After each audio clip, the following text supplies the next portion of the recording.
A new warning from the federal government to the drought-stricken Southwest. The Colorado River, which is a major water source for millions, has reached a tipping point. This says Europe is also seeing the impacts of climate change. ABC's Morgan Norwood has more on how the U.S. is responding. As the U.S. sinks deeper into a climate crisis with the West in the middle of an extreme drought, an urgent warning from the federal government to multiple states in the region.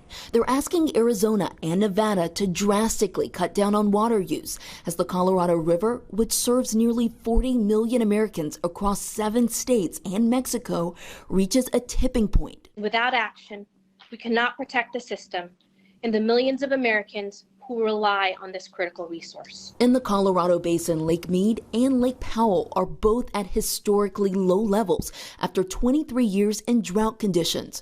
Currently, Lake Powell is at 26% capacity, Lake Mead at 27%. We've been covering the dwindling lake levels. Over the past 2 decades, the water level here at Lake Mead has decreased by 130 feet.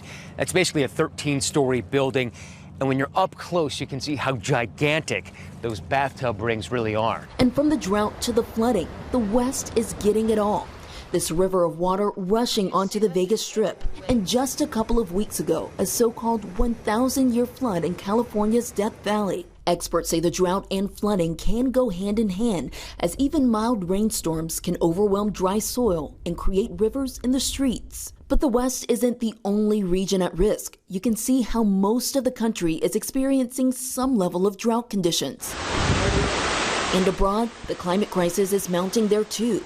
Parts of France pummeled with flash flooding. And in Germany, the Rhine River officially running dry, trapping this cargo ship and further putting experts on alert for what this crisis means for humanity.